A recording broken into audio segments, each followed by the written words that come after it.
AamirzTwoCents. In this video, I'm going to kind of give you guys the idea or suggestion of why you should be learning the driving skill in your home country before you come to America. So if you guys are from countries such as Pakistan or India or Bangladesh and other developing countries, most of the time you have seen that you have some system of traveling. You have small vans or rickshaws that you can use from the villages to the small bus stops and take the bus and go to city and commute like that. In the cities, you have all those buses and rickshaws and everywhere.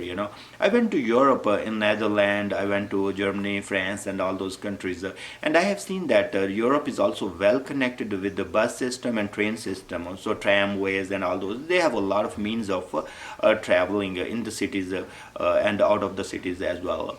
Now, America is a totally different type of country. America is, first of all, is big, and the second part is it does not have a whole lot bus system.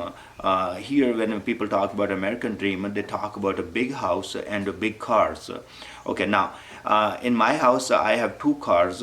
And do I need two cars? Like, it's by choice I bought it, or why did I buy it? I buy it because I cannot commute. I cannot go anywhere without my car. The grocery store closest to my house is 1 mile, and I do not have any other mean to go to the that grocery store.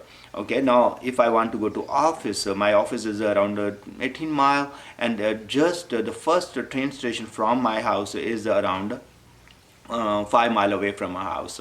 So all these places I'm telling you, like I lived in New Mexico, I lived in Washington DC, I live in Virginia, I lived in New Jersey and New York and many other states I traveled. Even if the towns are small, I live in North Carolina, Harrisburg town that's close to Charlotte, and that's why I'm saying Charlotte is it is the 17th biggest city, so it has some busing system. But if you are in the small towns, you would not even see any bus at all. So I lived in a town that in Las Vegas, New Mexico. There was 25,000 people or 40,000 people, something like that. There was no bus system. So you are like, what you're going to use? You're going to use your bicycle, and it's cold and mountains and all that. You can't use the bicycle all the time. So that's where America is totally different. If you are in small towns, you need to have a car for sure. You need to go for work. You need to buy some groceries. You need to go anywhere. You need to have your own car, and cars are expensive as well. I mean, but you can always buy used car in $3,000, $4,000. You can buy a decent car that will run you for a while. Also, you can always buy a car on installments, $250 for a small car per month. That's pretty much like, or it goes more as you buy bigger cars. Now, if you are coming to New York, then having a car could be a problem if you live right in the city. So in New York, parking is a problem. So if you are coming into New York, you are coming into Houston, Texas, in those big cities, you will be fine because there is a bus system, and the same way you have a bus system in India or Pakistan, like every 2-3 streets you walk and then you have a bus stop there, and take a bus. But if you are planning go to Minnesota, you are planning to go to Virginia, and if you are in Washington DC, yes, there is bus system, but if you go even few miles away from that, you are not going to have a bus system there. So there are a lot of trouble, like in small towns, buses are not there. So that's why American people have like sometimes 2 or 3 cars in their house. So sometimes they have truck because they need a 4-wheel drive, because of the snow, and in snow you can't take car out, so they have a 4-wheel trucks sitting there.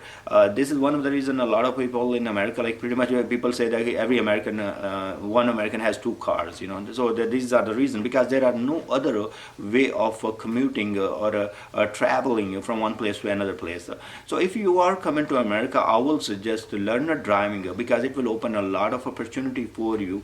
You can go buy groceries one time, like it's 2 mile, 3 mile away from you, and you can go and buy cheaper groceries from a store that sells cheap, instead of buying right next to the house that sells you expensive, and you don't have car and you are worried like how you're going to carry all that groceries. So before coming to America, learn that there is again we have this in America. You have a driving side like steering on the left side. In other countries such as Pakistan, you have a steering on the right side.